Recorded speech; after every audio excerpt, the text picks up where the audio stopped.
Welcome to episode 18 of the Hoop Threads podcast. I'm here with Osman Bangura, team director of Team Durant. How's it going, Oz? Everything's going well, man. Thanks for having me. Absolutely, man. So my first interaction with Team Durant, I was actually down at the 14U Made Hoops game last summer. Obviously, I've seen your program around, but just the connection down there. I'm a freshman and assistant coach at DeMatha, and we had, I think, four players on Team Takeover, and we had one player, Kalen Cobb, on Team Durant, and they ended up matching up in the championship game of the Made Hoops. And I mean, 3 out of the 4 teams in that Final Four are from the DMV. That's the craziest thing.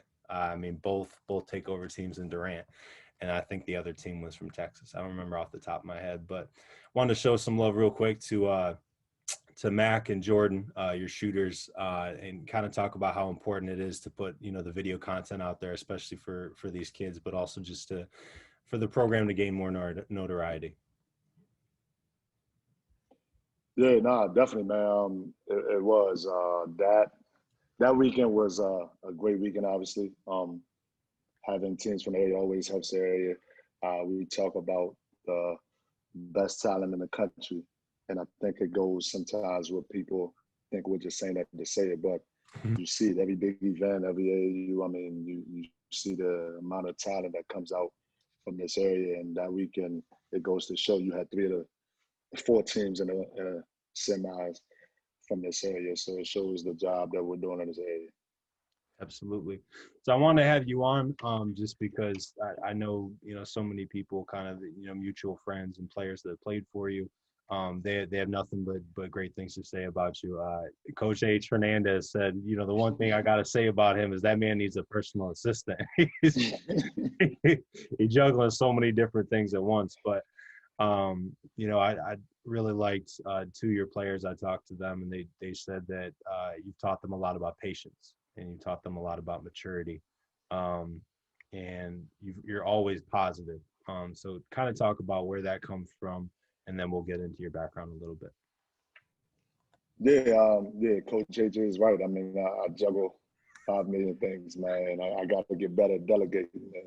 But when you want things done a certain way, I was taught obviously to follow up, but I got to trust more.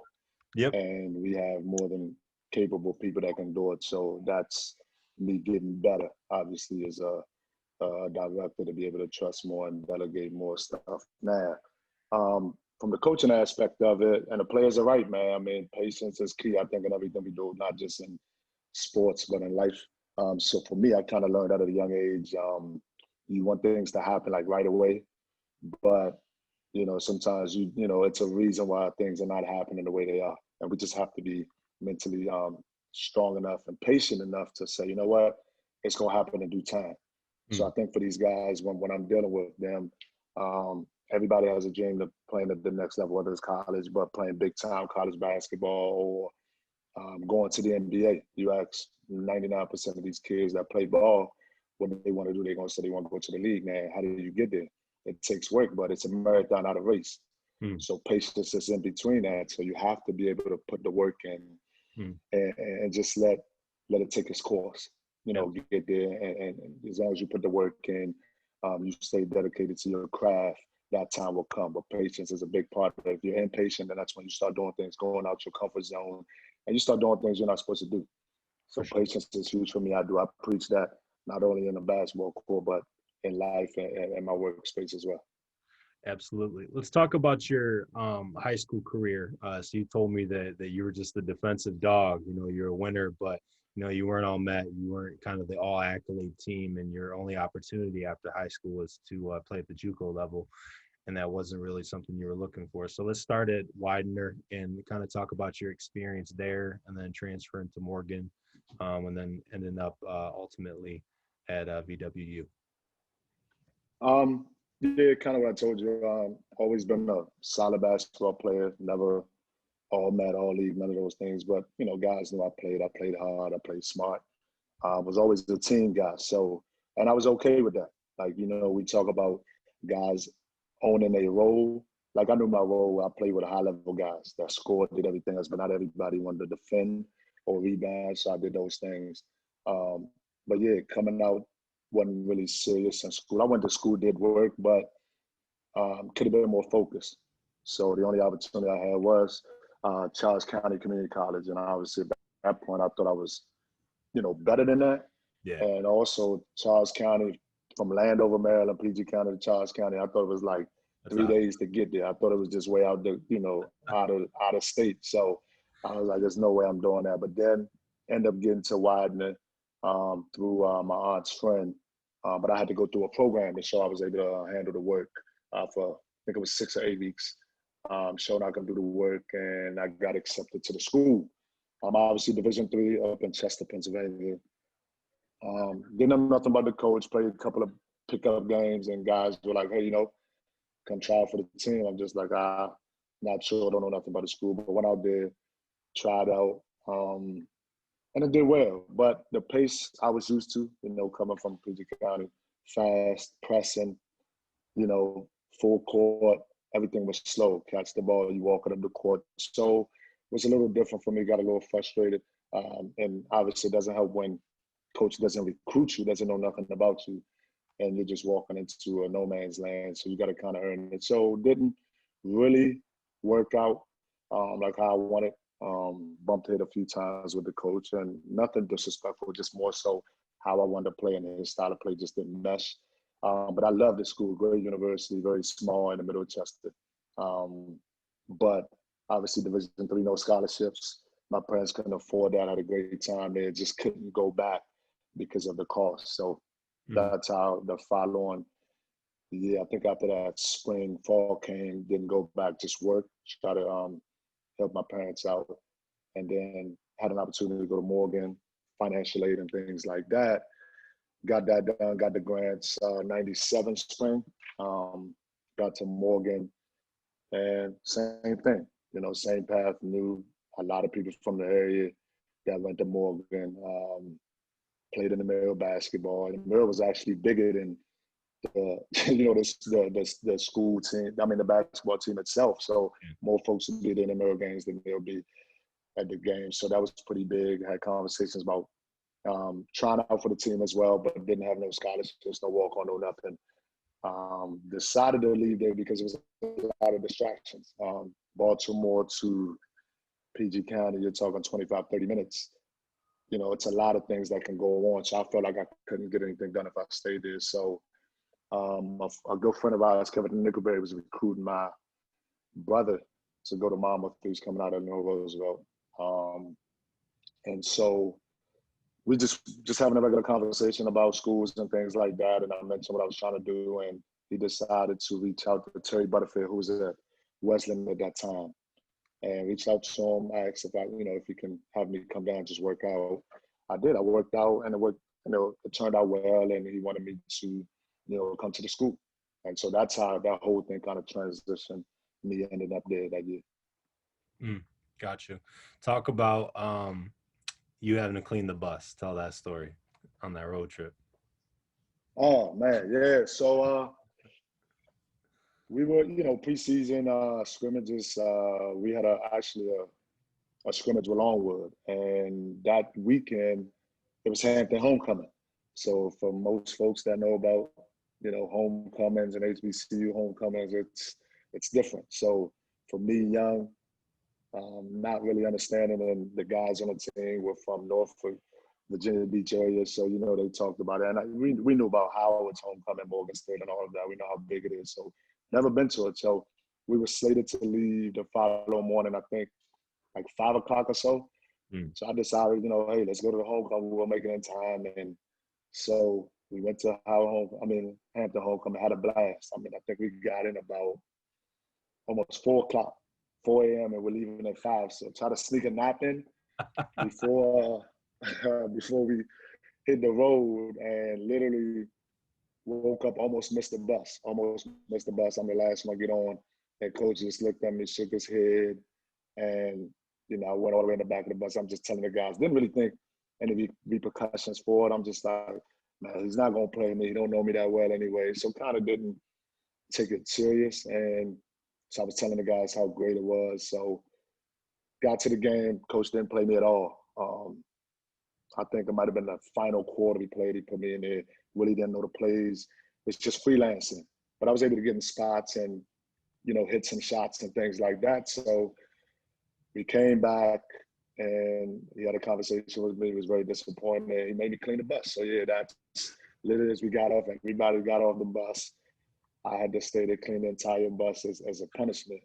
And then he brought me back in the morning and we had a conversation about the expectation that he was going to give me an opportunity because he just saw some things out there, even though it wasn't within the offense, but, some things if I really I dedicated myself, I can potentially help the team.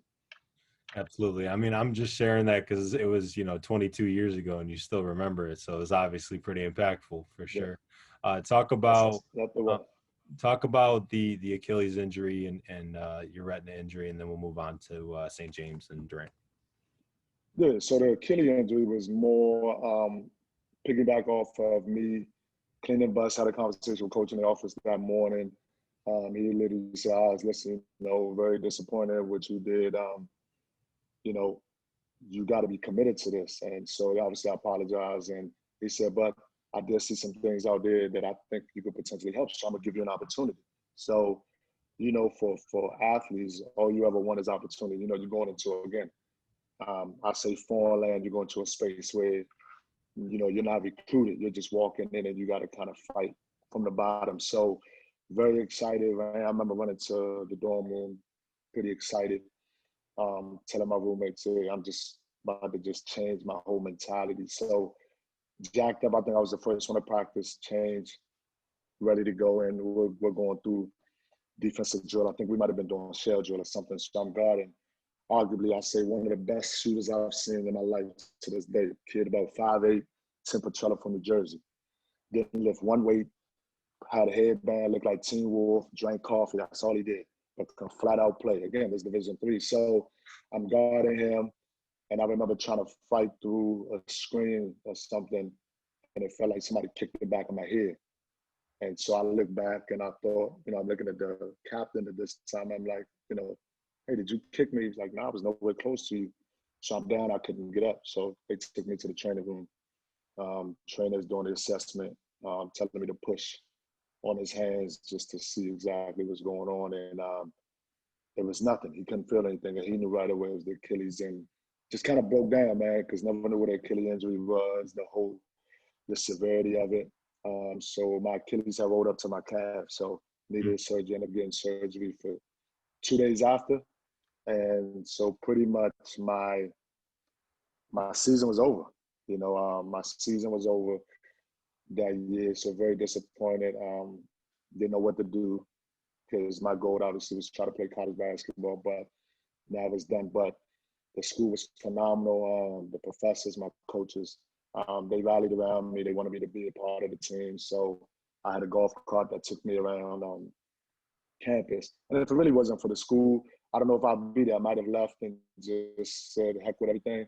But I tell players now, when you choose schools, make sure you like the school, not just for basketball. You know what I'm saying? Make sure if something happens on the court, you still get up and go to class. You'll still be willing to stay at the school without feeling some type of way. So that happened. So it was done. Obviously, road to recovery was brutal, very painful. Got through that process. And as the summer, as we went home for a little bit, came back up, I was named co-captain. So now, obviously, a lot on my shoulders coming that following year. And just work hard to get back. I was ready, got into the season. We had a solid team, a good team that had a chance to make noise. So great, guys that can score the whole nine. So I felt like I need to dummy my role down a little bit, kind of get back to how I started, being that defensive guy, that team guy, lead by example. So that's what I did. I just predicated on every team we play. I wanted to be that guy that defended the best play, give us a chance to win. I can score. Again, I wasn't an elite scorer, but I can score. I know how to score, but I play defense. Like, I love that. And I took pride in it. And so we had a good season. I'm getting ready for the ODAC tournament. The day we were supposed to leave, I was feeling a little sick, stomach hurting. Decided I would go get checked out before we left. Went to go get checked out. Doctor's checking me out. He looks in my eyes. He said, hey, listen, are you okay? And I was like, yeah, I'm good. You know, I was like, what's going on? He's like, just something in your eye, might not be nothing. But I want to get it checked out. Let me call a friend of mine who's an eye specialist. So gave his buddy a call, wasn't even supposed to work that day, but happened to be in, gave him a call, said, hey, I got a patient. I looked at his eyes, but something's a little off, but can you take a look at it? So I drove over there. You know, the doctor starts looking at my eyes. He was like, man, again, the doctor talk. So don't want to discourage you or make nothing bigger than what it is. He was like, listen, we have a little problem. And I was like, what's going on? He was like, your retina is hanging by, by a string. So pretty much it's what holds your, it's like strings in the back of your eyes that holds your eyeball. And he was like, I'm stunned that you're playing or nothing has happened to you at this point, because at any point, if that detached, then you'll be blind the rest of your life. It's nothing we can do. So you have to get surgery like right now. And I'm like, Doc, I got to leave in a couple hours to go. We got a tournament. He's like, no, you can't play anymore. And I'm like, I'm playing. So, kind of went back and forth, called my mom, called my coach, and I just broke down again. Now it's like, man, not again, like year 2, what's going on? Am I supposed to be playing this? So broke down, parents talked to me, coach talked to me. And we literally had the surgery there. It was a laser surgery. Didn't have to put me to sleep or do anything. I mean, literally had my eyes open and used the laser, I want to say gun that they had. It's like just kind of like a stick. Yeah. So they just, he was pushing it against around to kind of get the eyeball attached again. And pretty much that was it for me, man. So basketball was done at that point. Couldn't watch, couldn't finish out, what I started, obviously, but was able to go support the guys. And I was it at that point, finished out the school year, but was very disappointed, just questioning, like, was basketball ever for me? Why is everything happening? But I look at it all, it's almost like a life lesson. You go through things in life to kind of put you in a better stage. And for me, coming back home, I end up, getting with Glenn, because Glenn coached my brother, coached my cousin at Roosevelt, and we just talked about possibly helping out. And that kind of started my coaching career in 2003. Got you. And then from there, you went from Illinois Roosevelt to working with PVI, and then also with Team Takeover for a bit, and then I think then you worked for the Libyan national team. Talk about that experience real quick and what you took away from that, and how that kind of springboarded things going forward. Yeah, so my brother played pro ball for a couple of years, and he did a couple of tours out there, and they asked him to sort of form a team to go compete in the African Championship of 2009 in Libya. So, he put some calls at home, asked me about it, and he decided they needed a head coach and assistant players. They needed a whole roster, American players, along with mixed with Libya players as well. So Kevin Nickelberry decided to take it on and then brought me on as the assistant coach. And literally, I dropped my work. I mean, I was doing property management at that time. What I was making for the year property management, I was going to make that just going in a couple of months. So I said, heck, I can always come back to property management, right? But I wanted the experience to get with pro guys, just to see that level and travel the world a little bit. So I just made that decision, and making that decision was probably one of the best decisions I made in my life, obviously, in terms of sports, because it had taught me a lot. Got to deal with pros, see how that pro mentality, the lifestyle, how you carry yourself, the regimen they put themselves through. But again, they're talking about traveling the world. So we went to Libya, Morocco, Tunisia, Turkey. So we trained in all these places to prepare to play. And Lamar Butler was on our team, my brother, obviously. We had Randy Holcomb, who had stings with the Bulls. I think Randy went to, I'm blanking out, but he was out. He went out west somewhere. But Randy was a great player, lefty, about 6'8". So it was a great experience. 3 months. We won our first game against Egypt. Lost the other two, but we were one game away from getting out of pool play and then potentially having a chance to qualify. But, not qualify, just the experience, man. I had a chance I ran into John Lucas. He was coaching the Nigerian team that year. And I'll tell you a crazy story. So I saw him in the lobby one day late, and I just decided to ask him. I said, man, Coach, what's the one advice you give a young coach getting into this business? What's the advice you would give him? He said, never be the players' friends. He said, never be their friends. And I didn't, understand what he was talking about. And I was like, okay, what is that? He was just like, and he said, when I say that is, when you become their friend, they feel like they can say anything to you, like you their buddy, they their homie. So the respect factor, it's not a line drawn there. You got to hold them accountable. You got to be hard with them. You can give them tough love. You can still give them 5, hug them. But when you become their friend, when they think y'all equal, then the respect factor goes away. You know what I'm saying? And I took that to this day. I use that.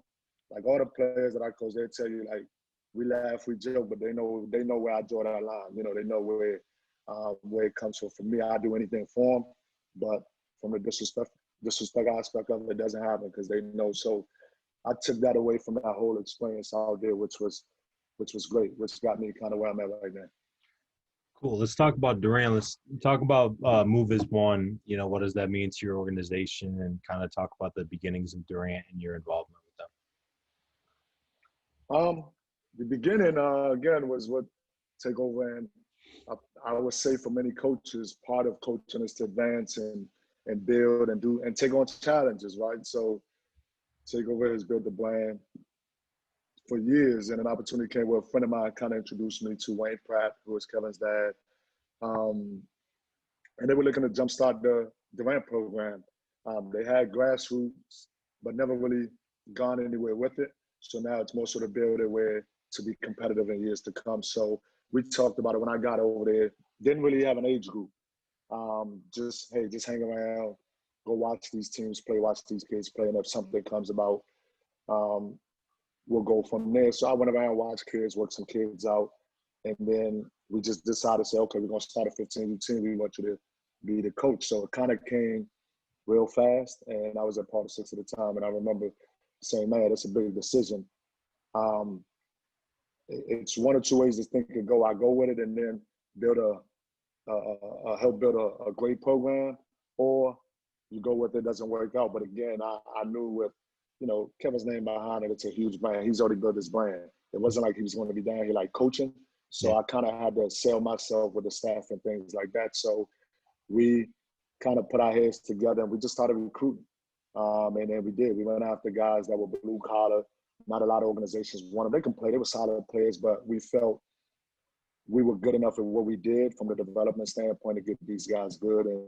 And guys like Corey Bonds, Colin Smalls, Darius Maddox, those Tegra Eze. So those are the guys that we went after early on and just build those guys up, man. And, it's never easy because you have, again, competitors where, hey, are y'all ever going to play EYBL? That's the goal, especially when you're talking about this area.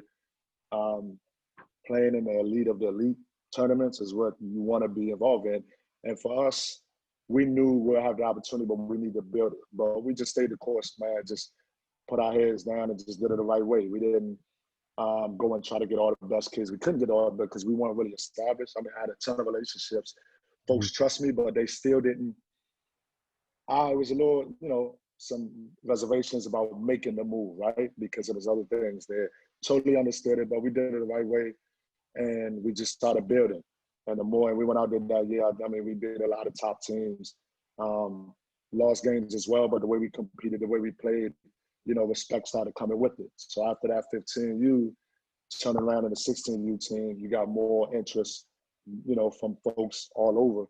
Hey, we want to be a part of it. So it just started growing, and then we got the tag for the EYBL 16s. And, once you get that, it just changes the ball game. Now you got to fend kids away, you know what I'm saying? You got to, don't really have enough room. But we stayed the course, man. We didn't never want to build a roster where we had 12 kids that all wanted to play 20 minutes because it's never going to work. So you'll get to your core 7, 8. But the other kids are good players that can play. They're going to play hard. They're going to compete. They're going to push the guys. The guys are going to push them and just go from there. So it's just been working for us. And so that's where that Move as One came in. It's the way we do, it's not boys versus girls. It's not 16s versus 15s. We're all moving in one accord. We think alike. We talk things through. We make decisions together. You know what I'm saying? Especially the executive side anyway. And then we filter it down to the organization. So we believe that, everything we do it as one. Mm. So, the movement just came with it, and that's what we believe. And that's how we ran the program to this day. Awesome. Awesome. So next thing, Kevin Durant isn't just a checkbook for your program. Talk about his involvement with the guys, with the leadership. Talk about how that's evolved over time. Yeah, I think that's a big misconception that goes out there, like, oh, he just writes the check and things like that. But he's very well involved. Obviously, starting it, he wanted to support the program in a way where the coaches can just focus on coaching. Because a lot of times when you see a lot of stuff that's happening, and whether it's Nike, Adidas, Under Armour, right, you look at these brands, when they are recruiting kids or they get the contract or the deal with with those brands, you got to stay relevant. So that means you always got to have top tier kids and stuff like that. But it doesn't work like that for us because we're in a situation where he supports, and now we can focus on coaching, where we don't have to worry, man, if we don't have this next talent, Nike's going to say, hey, well, we don't want you a part of it. You know what I'm saying? So for him, he wants it to look a certain way. He's built his brand where he carries himself in a certain way. And we have to model that, everything we do. He knows about everything that happens with the program. Wayne talks to him all the time when kids are getting offers. He likes, he tweets. You've seen videos where he's at Peach Jam. And the reason why, you won't see him during the week and stuff like that is we're going through a new season. They're playing, you know what I'm saying? Like, they're in season, so he's not going to drop everything to come down. But when, he gets updated with what's going on and new ventures that come in place or a new kid that we pick up. He's spoken to a couple of kids, FaceTime, so he's involved, but he wants us to be ourselves too, to run it. You know what I'm saying?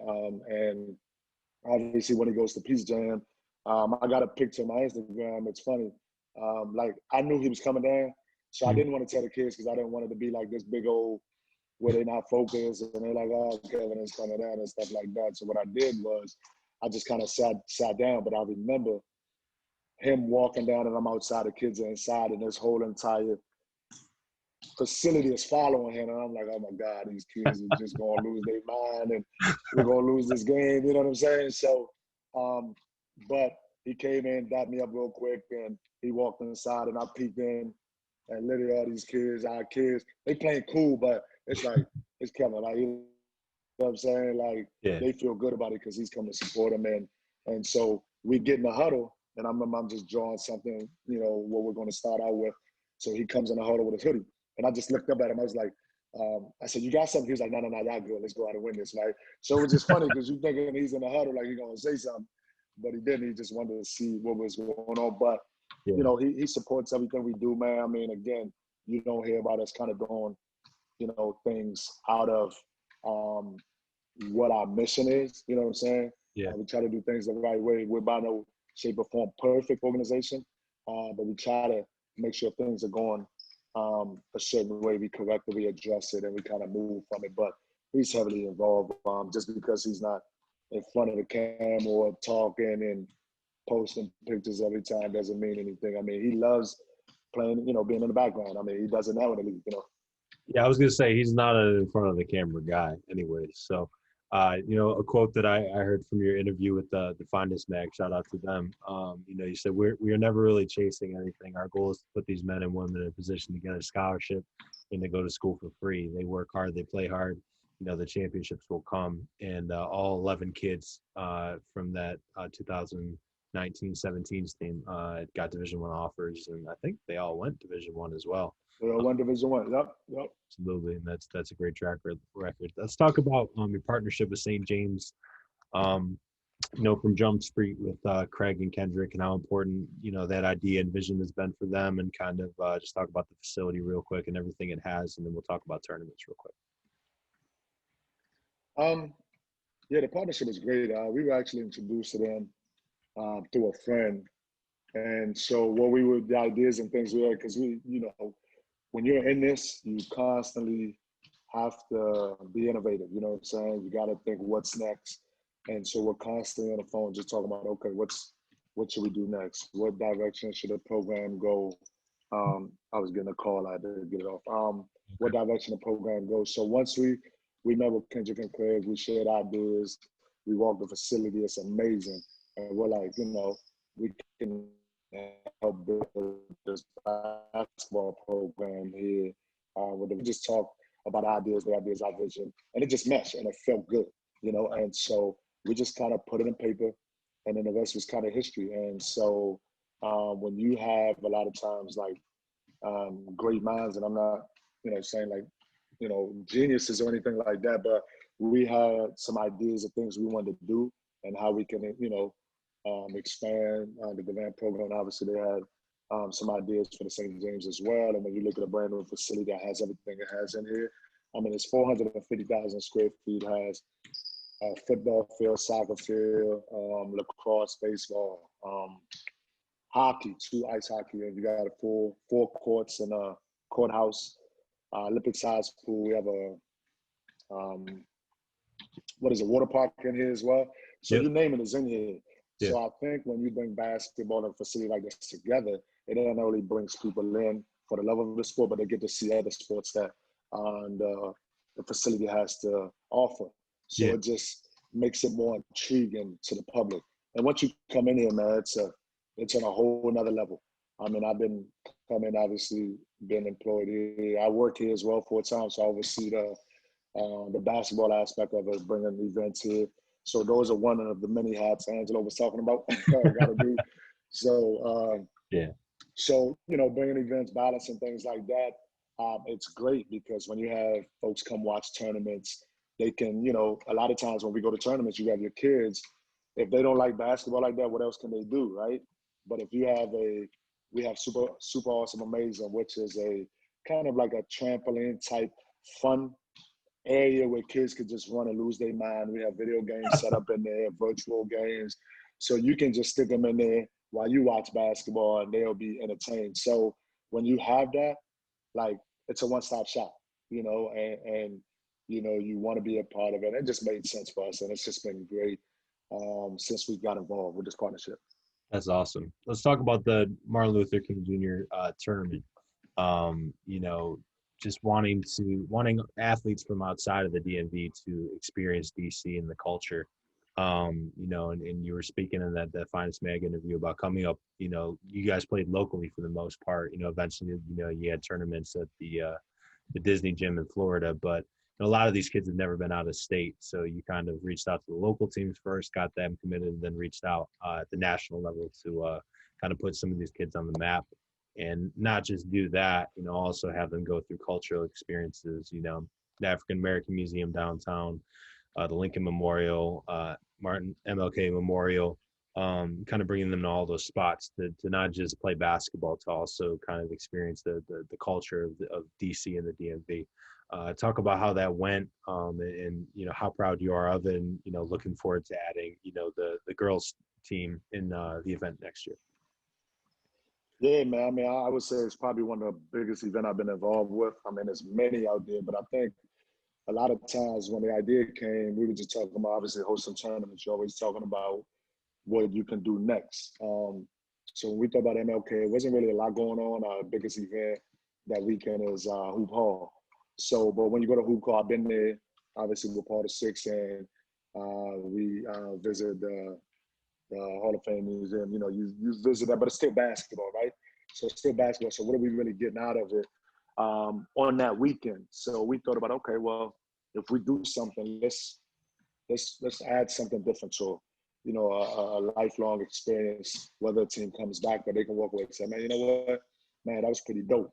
So what we did was we wanted to kind of put the basketball, because, you get wins and losses in basketball games, they come and go, but what is something that'll be very impactful? And the way the world is now is very important for not only the student athletes, but some adults that have never been to this area to understand who came before them, who paved the way, and just understand history. So we knew some folks, we made some calls and try to see how we can put this together to be different from other tournaments. And we thought, what way to do that on MLK weekend, bring these teams in. And after we play a game, one day, have them go tour not only Washington, D.C., but the African American Museum, go to the MLK Memorial, the Lincoln Memorial, just have them see it. And I tell you what, Aaron, I mean, outside of basketball, it was one of the most such an impactful thing I've seen, because no matter how often you've been to that museum, like it hits you different every time you go there, you know, and watching these kids from Tennessee, from Utah, from Georgia, never been in DC before. And so you see their reaction as being captured. They're like, man, you know, never knew this. They're taking pictures, they're taking videos. Some kids were crying, like emotional, you know what I'm saying? Because they didn't understand. Like, it just took the cake for us, man. And when you see that, basketball don't matter at that point, you know what I'm saying? And I told guys, I said, man, out of this whole weekend, this is what I got out of, like, that was the most enjoyable moment, because guess what? For the rest of their lives, they can say, when they ask them what's a cool place you visited or you've been, I can assure you that would be one of it. You know what I'm saying? Yeah. And so it was absolutely a hit of success. And we've got a ton of calls, and it's 21. I mean, obviously we're still going to have it.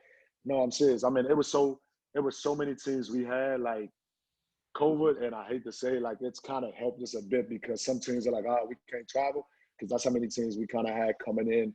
Yeah. Last year we had 11. I think we had 11 come from out of town. We probably hit like 16. You know what I'm saying? And so we were just trying to figure that out, and obviously get the local teams to always show love to them, because it's a great basketball area. So we always want to show love locally and have them compete against the top teams. But I firmly believe it will be one of the premier tournaments, you know, throughout the year, because of what we've attached it to. You know, because again, the museum was shut down for 2 hours, where they gave them a 30-minute speech, and then they just walked throughout the museum, and it was very emotional, but it was good, and it was a great experience. So I would say it was definitely one of the highlights of this year for me, even last year, just from a basketball standpoint. I think as far as exploring niches too, I think, you know, having non-shoe sponsored teams in the future would probably be really beneficial too, as far as that just being a big stage. You know, there's a lot of media there. There's a lot of scouts there, you know, stuff like that, a lot of coaches. Talk about the I95 Basketball Coalition. Yeah.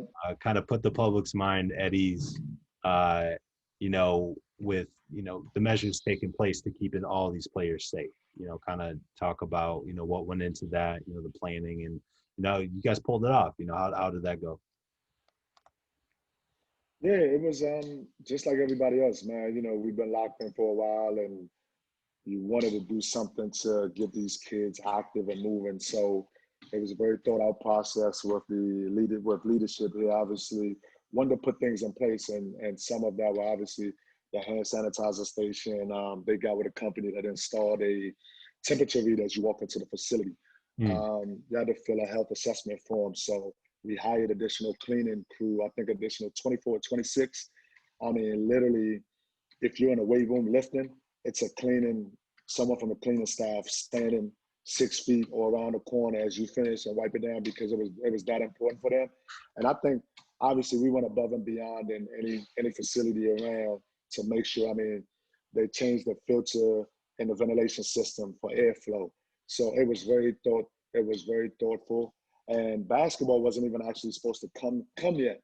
But Zach from New World, too, from New World, hit me up and just wanted to do a showcase, just a one-day event. Say, hey, man, can we get together? I said, sure, man, we can do it. And then I thought about it, we got off the phone. I said, man, it'd be cool, man, if I took it to leadership and say, man, you know, no one really wants to travel outside the state. What happens if we host it here? So I laid it out to them, what we were thinking, and they said, sure. So obviously the protocol of getting folks to register, fill out the health assessment form, go through the whole nine. I mean, it was very rigorous, but it was worth it, you know. And we had folks say, man, they haven't been out since March, and they felt safe coming in here. It was spaced out. I mean, it's big enough to walk around, everything but 6 feet, even the benches. We have hand sanitizers on both sides of the benches. So when kids come out, they have to hand sanitize themselves, you know, use their hand sanitizers. We clean the basketball and timeouts. Kept them away. Obviously, you know, coaches wore the mask. Everybody walking around wore a mask. And they'll tell you, we had staff that would walk around and pretty much patrol the stands and patrol everybody sitting up. If you didn't have that mask on, they'll tell you have it on. So, yeah, we were able to pull it off, man. It was a success, and we had a lot of people contribute. Devin from District, Devin Williams, I mean, huge help. Obviously, guys are from the Durant staff, and, you know, the programs that participated and helped. It was a success, man, because for us, Obviously, we live stream it. Didn't charge coaches at all, so it was free for coaches to watch. It was an opportunity for them to see kids, knowing they couldn't physically go out and watch them, but now they can watch them and assess them and do evaluation on them if they're a potential prospect that can help their university. So I was very excited, but trust me, it wasn't just me alone. It was a lot of help. I mean, I might have thought about putting it together, but it was all hands on deck from other players in different organizations that just help, whether it's the Twitter feed and flyers. So it was a lot of hands that was involved in it that made it a success. And that speaks to the DMV because, you had teams from Virginia, Maryland, DC, and Philly. That was Philly, yep. Absolutely. That's not going to really happen anywhere else as far as, having that kind of spread stuff. What's the biggest misnomer about AAU coaches and organizations that the public doesn't really understand? And then talk about your relationships with local high school coaches and AAU guys. I would say the biggest thing is we just roll the ball out and let them play. I think that's the biggest thing. Or we get paid this large sums of money, right? So, it always happens. But these guys that are doing it, one, we volunteering, that's one. Two, we're taking time away from our families. We want to help. And when you look around, majority of the programs, they have guys that coach high school, like big time high school basketball, you know what I'm saying? So we've all done it, played it somehow, one way or the other, being involved in it. So, we have some knowledge of the game. Yeah. And we all continue to grow. So I would say those are the two biggest things.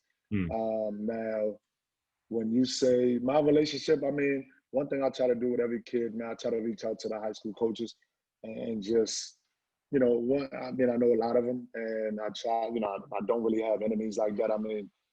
We're very competitive with a lot of programs here, and from a competitive standpoint, we want to beat each other when we see each other, obviously. But at the end of the day, it's a mutual respect. We're all trying to help kids, but I don't think everybody has that same mind. I'm gonna be honest about it. Like, I'm not gonna sugarcoat it and say we're all on that same accord, but I don't have no problem with anybody. I dislike certain things certain folks or organizations do, but it's not for me to judge, but for the respect aspect, I respect everybody, how they run their organization, and because we all have to do it the way we think we see fit. But I have no issues with coaches. I feel like I got a good relationship with all, all the high school coaches and AAU coaches. Got you.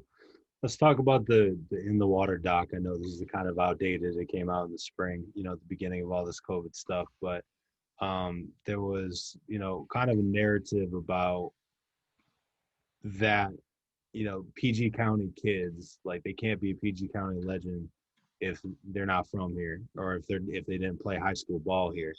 And my comeback was kind of just like, they all grew up here. First off, they all played youth leagues, and once they got up to the high school level and beyond that, they may have gone outside of the DMV because that's the best opportunity for them. Kind of talk about how important dudes like Kevin Durant and Quinn Cook and Nolan Smith and guys that played high school ball outside the area are still really important to the kids that not revere them, but they definitely look up to them. Yeah, but think about it. When you say, if you were born and raised here, you played ball here, okay, so you left and went to Oak Hill 1 year or wherever 1 year, you're still a PG County kid, you know what I'm saying?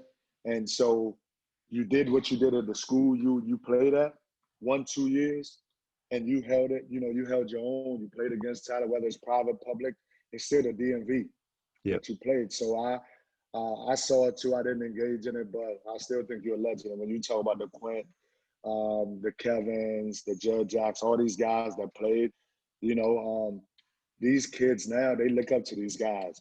They view them as our own. They're giving them hope to say, what, if I continue to do it this way, I can be that next, not necessarily the next Kevin Durant, the next Quinn Cook, but I can be the next version of myself.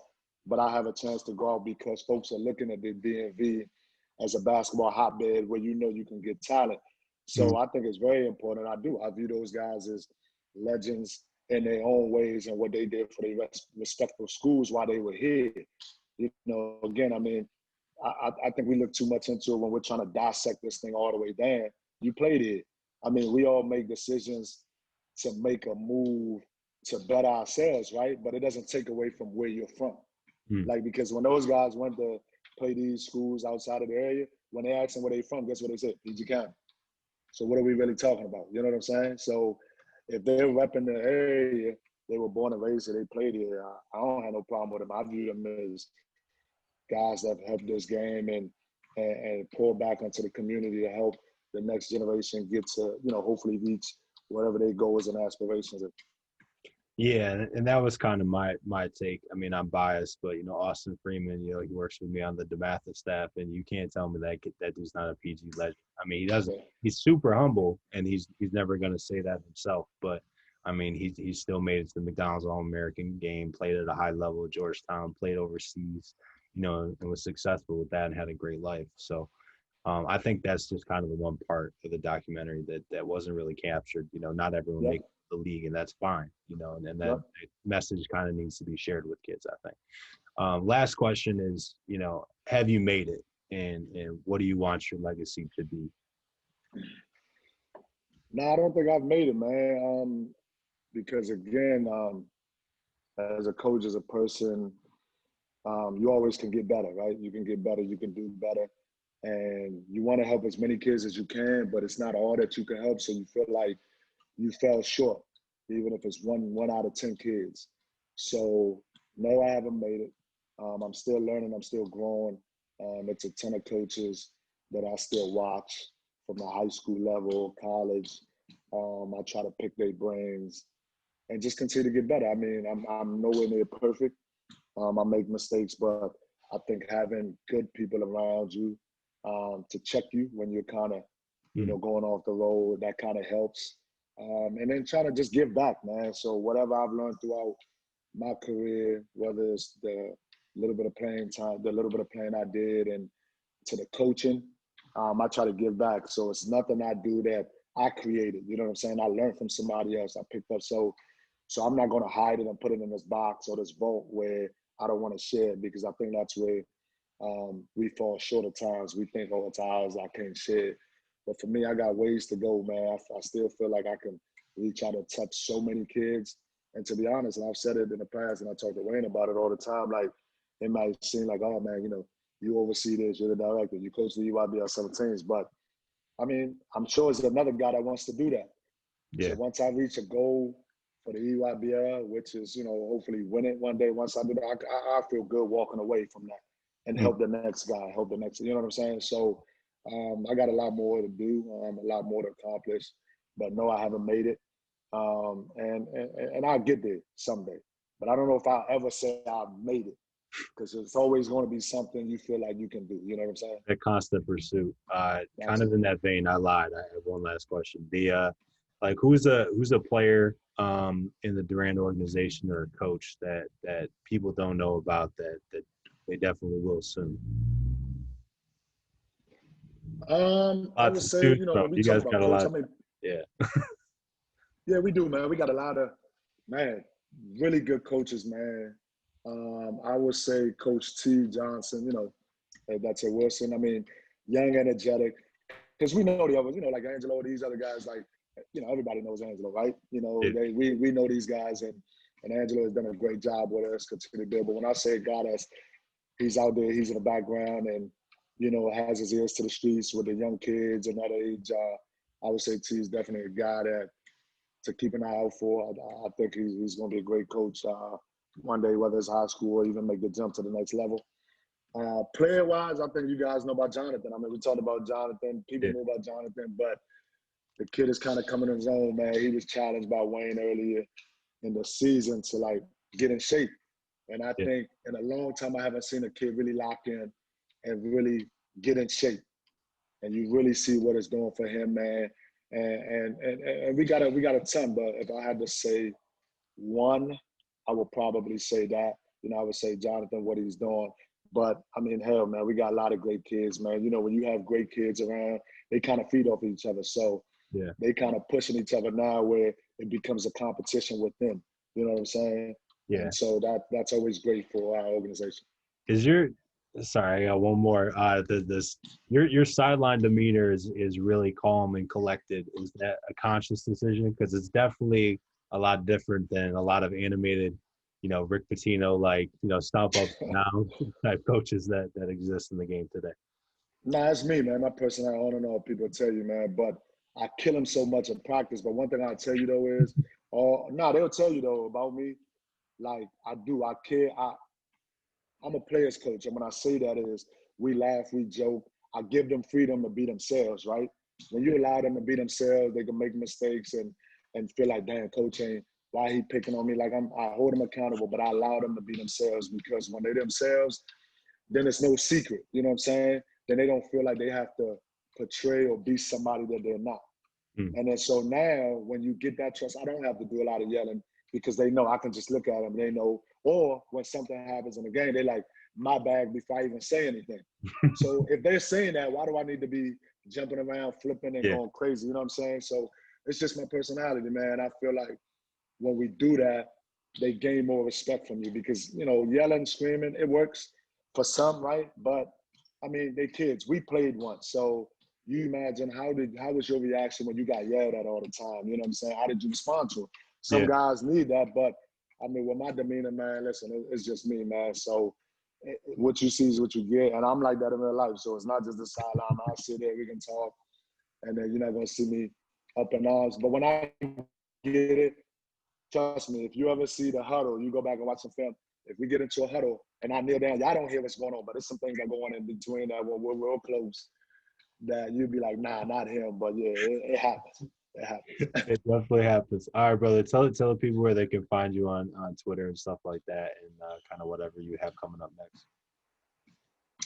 um, we're working on fall league here at the St. James, and then kind of circle back up to maybe bringing some AAU teams here. Fall league, boys and girls high school.